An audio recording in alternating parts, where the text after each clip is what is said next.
Selamat pagi dokter. Jadi di sini saya akan menjelaskan mengenai manajemen preoperatif. Jadi presentasi ini dijelaskan oleh saya sendiri, Putusari Ariandari ini, dibimbing oleh Dr. Penti Somaya Parami, spesialis anestesi. Adapun yang akan dibahas di sini adalah mengenai persiapan-persiapan apa yang harus disiapkan sebelum melakukan tindakan pembiusan. Nah, adapun beberapa hal yang harus disiapkan.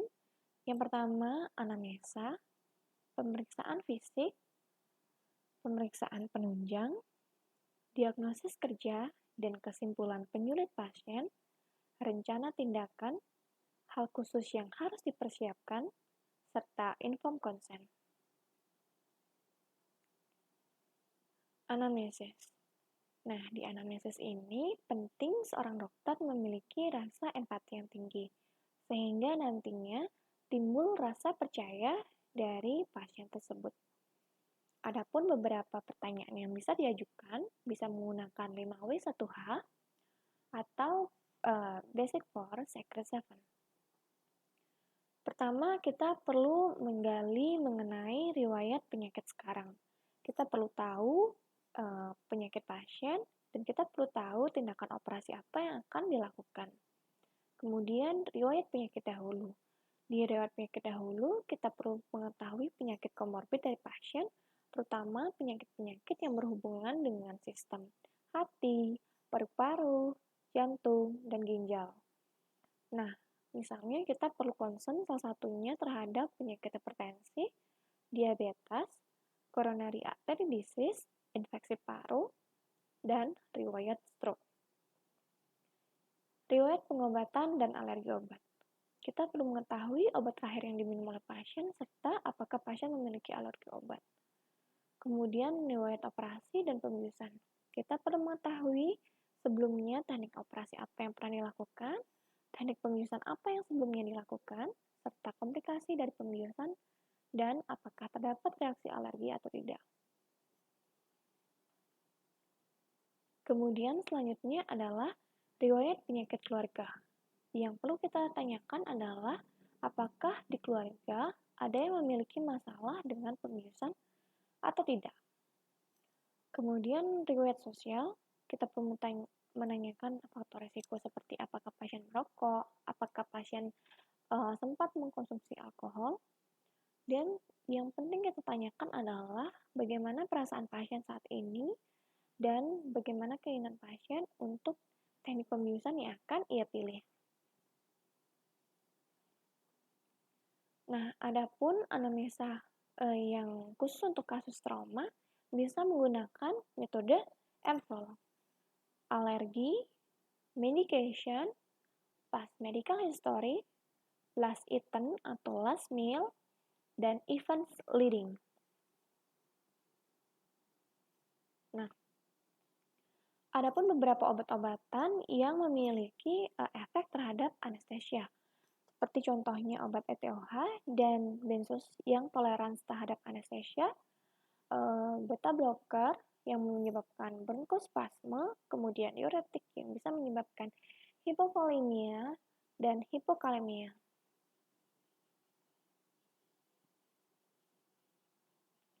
Nah, selanjutnya adalah pemeriksaan fisik. Penting untuk melakukan pemeriksaan fisik secara general, head-to-toe examination. Yang pertama, kita perlu menanyakan bagaimana BMI dan nutrisi pasien, karena nutrisi ini penting untuk terapi cairan dan dosis obat yang nantinya akan diberikan. Kemudian, kita perlu mengetahui tanda vital, terdiri dari tekanan darah, nadi, respiration rate, suhu, dan fast. Kemudian, kita perlu menilai sistem organ. Sistem organ bisa cara gampangnya dengan B1 hingga B6. Kemudian, penilaian RW. Untuk penilaian RW ini, kita perlu ketika kita akan melakukan intubasi, kita perlu mengevaluasi RW pasien. Yang pertama, yaitu Mallampati score, terdapat 4 kelas, kemudian cervical spine mobility, temporomandibular joint mobility, Kemudian gigi pasien, apakah pasien menggunakan gigi palsu, apakah ada gigi yang hilang, atau adakah penyakit-penyakit pada gigi dan mulut. Kemudian kita perlu mengevaluasi tiru mental distance. Nah, ini merupakan gambaran dari Malamati Score kelas 1, kelas 2, kelas 3, dan kelas 4.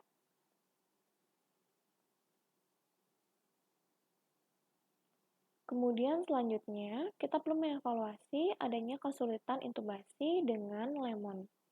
Yang pertama, look externally. Kita nilai apakah ada facial trauma, lug incisor, lug tongue, bird, atau jenggot. Kemudian evaluasi 3-2-3.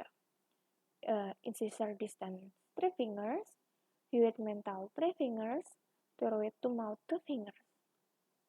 Kemudian evaluasi Malamati Score, kemudian obstruction, dan neck mobility. Masing-masing memiliki skor 1 dan total skor 10. Nah, adapun pemeriksaan sistem organ, kita bisa memudahkan kita dengan menggunakan jembatan keledai berupa B1 dan B6 sampai B6. Yang pertama itu ada brain, breathing, blood, bowel, bladder, bone, and skin. Untuk brain, kita perlu nilai kesadaran pasien dengan menggunakan Glasgow Coma Scale, kemudian nilai pupil, bentuk, ukuran, dan refleks pupil, kemudian penilaian mini kognitif untuk pasien-pasien geriatri, dan untuk pasien-pasien yang mengalami neurovascular disease, kita perlu mengevaluasi paresis, plegia atau parestesia, nervus cranialis, dan kekuatan motorik. Untuk breathing, kita perlu mengevaluasi inspeksi, kita lihat apakah ada kelainan dari dadanya, apakah ada barrel chest atau tidak. Kemudian dipalpasi kita nilai vocal primitusnya, dan apakah ada krepitasi atau tidak, kita rasakan. Kemudian perkusi, kita nilai perkusi seluruh lapangan paru untuk mengevaluasi apakah ada afusi pleura atau tidak. Kemudian di okultasi kita menilai apakah ada suara tambahan, seperti apakah ada wheezing atau crackle. Nah, selanjutnya yang dinilai yaitu suppressive test, di mana kita meminta pasien untuk menahan nafasnya selama 30 detik. Normalnya, apabila tidak ada gangguan pada paru dan jantung, pasien bisa menahan nafas selama 30 detik. Kemudian kita perlu menilai saturasi perifer dari pasien. Bagaimana dengan pulse oximetry. Kemudian di blood kita nilai jantung pasien, kita nilai apakah ada suara jantung bagaimana suara jantung 1 dan 2-nya, apakah ada suara abnormal berupa murmur atau galop, kemudian regularitasnya bagaimana, kemudian bagaimana kekuatan dan laju nadi. Kemudian akses vena, tekanan darah, dan penilaian hematologinya. Apakah pasien memiliki anemia atau tidak. Kemudian di bawel kita inspeksi apakah terdapat stoma atau tidak, bagaimana produksinya, warna, volume, konsistensi, dan apakah ada jejas atau tidak. Kemudian di palpasi kita menilai apakah ada distensi perut, apakah ada nyeri tekan, apakah McBurney-nya positif atau tidak.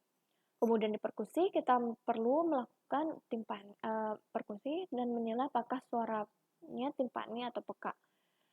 Kemudian di okultasi kita perlu mengevaluasi apakah ada bising usus dan fluid aorta.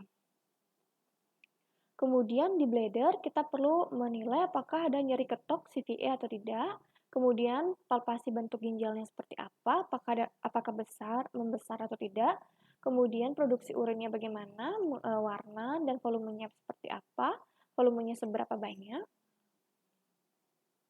Kemudian untuk di bone and skin kita perlu menilai akral pasien hangat atau dingin, kemudian kita perlu mengevaluasi celah interspinosum dan malaempati skor.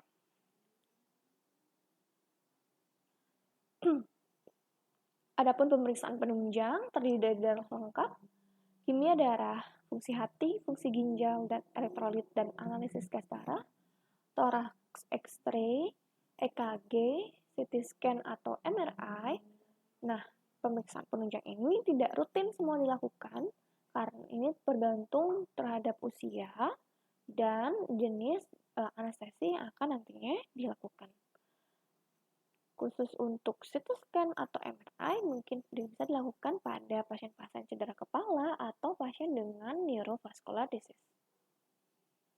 Nah, ini merupakan guideline yang bisa kita gunakan kapan kita seharusnya melakukan pemeriksaan penunjang untuk efficacy cost. Ini berdasarkan usia dan berdasarkan teknik anestesi yang akan dilakukan. Di sini disebutkan untuk laki-laki di atas 40 tahun dilakukan EKG dan pemeriksaan laboratorium darah lengkap, dan untuk perempuan dilakukan EKG di atas 50 tahun. Untuk pemeriksaan bone creatinine, fungsi hati, serta fungsi ginjal itu dilakukan di atas usia 65 tahun dan chest X-ray dilakukan di atas usia 74 tahun apabila akan melakukan prosedur general anesthesia. Nah, adapun kesimpulannya itu disimpulkan dengan ASA kelas 1 hingga 6. Untuk ASA kelas 1 itu pasien normal. Untuk ASA kelas 2, pasien dengan mild systemic disease. Pasien kelas 3, pasien dengan severe systemic disease. Pasien kelas 4, pasien ASA kelas 4, pasien dengan severe systemic disease. Dan ASA kelas 5 dengan pasien yang tidak bisa survive ketika tidak dilakukan operasi, dan ASA kelas 6 dengan mati batang otak. Nah, adapun bisa kita tambahkan E untuk kasus-kasus yang dievaluasi dalam keadaan emergency. Nah, setelah kita melakukan assessment tadi dan menyimpulkan ASA kelas pasien, kita perlu melakukan informed consent. Adapun beberapa hal yang harus kita jelaskan kepada pasien, yaitu pertama, jenis operasi dan jenis pembiusan yang akan dilakukan, efek pembiusan, dan komplikasi yang mungkin muncul dari tindakan pembiusan. Untuk jenis pembiusan, ada general anesthesia, ada IV atau monitor sedation, ada regional anesthesia, dan local anesthesia. Pasien perlu tahu keuntungan dan kerugian masing-masing prosedur pembiusan. Kemudian, efek pembiusan. Pasien perlu mengetahui apa efek dari pembiusan. Untuk misalnya, general anesthesia itu bisa menyebabkan mual muntah, suara serak, postoperatif delirium, nyeri otot, hipotermia, cognitive dysfunction, malignant hyperthermia. Untuk heavy sedation bisa menyebabkan nyeri kepala, minor back pain, susah berkemih, hematoma, misalnya yang jarang terjadi bisa pneumotorak atau kerusakan saraf, dan efek dari local anesthesia yaitu biasanya kesemutan. Adapun komplikasi dari pembiusan. Dan misalnya yang pertama yaitu delirium postoperatif, malignant hyperthermia, masalah pernafasan saat dan sesudah operasi. Yang mempengaruhi komplikasi ini, yang pertama bisa karena penyakit respirasi dan kardiovaskuler, malnutrisi, diabetes, dan tergantung dari jenis operasi yang dilakukan. Nah, untuk menurut American College of Cardiology dan American Heart Association itu mempublikasikan sebuah guideline mengenai evaluasi dari resiko kardiovaskuler untuk pembedahan non-kardiak. Ini ada major clinical predictor, kemudian intermediate clinical predictor, dan minor clinical predictor. Ini bisa digunakan untuk mengevaluasi apakah pasien memiliki risiko kardiovaskular atau tidak. Kemudian risiko yang mungkin muncul atau komplikasi yang bisa muncul yaitu post-operative pulmonary complication, di mana hal ini bisa terjadi karena beberapa faktor risiko. Yang pertama, karena memang prosedur yang high risk, misalnya pada pembedahan toraks, kemudian operasi yang lama dan dengan general anesthesia, kemudian operasi emergency, underlying chronic pulmonary disease, pasien merokok, pasien usia di atas 60 tahun, obesitas, serta adanya obstructive sleep apnea, poor exercise tolerance or poor general health status. Nah, adapun persiapan induksi setelah pasien itu menyetujui tindakan yang akan dilakukan, yang selanjutnya kita lakukan adalah persiapan induksi. Di mana persiapan induksi ini, pertama, kita bisa mengingat dengan jembatan keledai statik. Yang pertama adalah scope, kita siapkan stetoskop dan laryngoskop. Kemudian tubes, kita siapkan pipa endotrakeal. Kemudian airway, kita siapkan orofaringeal. Kemudian kita siapkan tape, inducer, konektor, dan suction.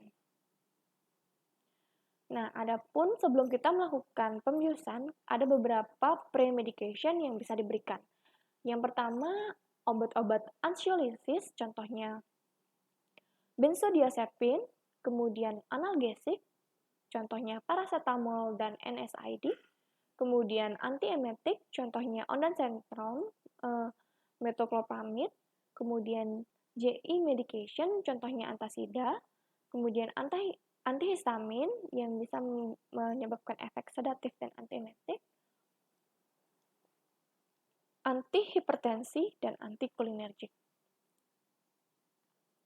Nah, ini merupakan contoh catatan preoperatif. Bisa dilihat, pertama ini ada tanggal, kemudian usia, jenis kelamin, kemudian tinggi, kemudian pre-op diagnosis, kemudian terdapat medical history, medication, riwayat penggunaan tobacco, riwayat alkohol, riwayat alergi, dan penggunaan obat, kemudian penyakit komorbid, kemudian previous anesthetic, family history, dan last oral intake.